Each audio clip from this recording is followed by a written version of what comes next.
For more on this story, France 24 International Affairs editor Philip Turle joins me here on the set.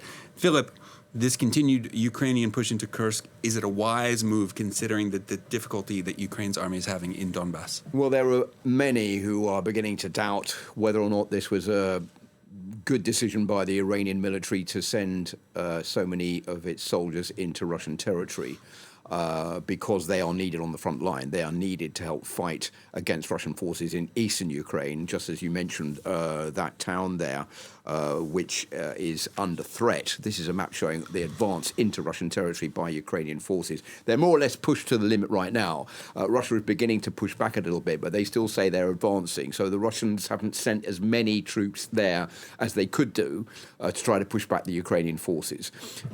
The problem is that the Russians want to take control of Pokrovsk, which is a city in the Donetsk region, that they see as the next key step in their advance further westward in Ukraine, capturing more territory. This is on a key road. It's a key supply city to other Ukrainian outposts. If it falls, it will be bad news for the Ukrainians. As far as the Russians are concerned, they want it because it's the next step in trying to annex the whole of the Donetsk region. So that is what they have their eyes on. And many are saying, well, you should pull the troops out of Russia and send them into eastern Ukraine. I think what the Ukrainians are looking at here is trying to twist the arm of Vladimir Putin, trying to put him in a difficult position, not only with his generals and his advisors in Moscow, because he's seen as the strong man of Russia, the only one able to defend Russia. This is the largest incursion into Russian territory since the Second World War, and it's going to fragilize the position of Vladimir Putin. So it's sort of like,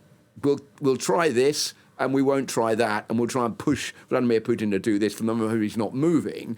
But I think it's a sort of push and pull me game between the Russians and the Ukrainians to see who's going to come out on top of this as a winner. And for the moment, we don't know. Ukraine trying to draw Kremlin forces out of the Donbass without much success so far. Well, Kyiv has also been pushing for more long-range missiles from the West to strike deeper into Russia, not getting it so far. Meanwhile, it says it's introduced a domestically developed longer-range weapon designed so that it can hit Russia without needing the approval of the West. What can you tell us about this weapon? Well, we've been talking about this a lot on France 24 over the last few weeks, about the fact that Ukraine is trying to get the West, the United States, France, Germany, Britain, to send more weapons to Ukraine to help them fight off the Russian advance. They haven't had much luck in doing that. Weapons are going in, but not enough in their eyes to stop the Russian advance, particularly long-range missiles. So they developed their own. They just said, OK, we've had enough of this. We're going to develop our own missiles. And they've just announced the development of what they call the Paliantsia, which is a missile sort of drone combination, which is capable of being fired about 700 kilometers, which is a pretty long distance into Russian territory, which could hit Russian missile bases. And it's going to cost about $1 million or a little bit less per missile. No official figures have been given right now. What the Ukrainians want to do is to bring on the private sector to help finance this.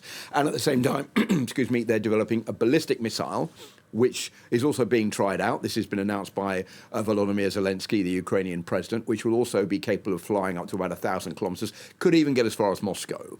So they're saying, OK, well, you don't want to provide weapons to us because you're scared of this becoming a much wider conflict, dragging NATO into it. If their weapons are used in Russian territory, we'll develop our own, and that gets round this problem of nagging the international community to give us more weapons. I think that is what Ukraine is now putting its sights on.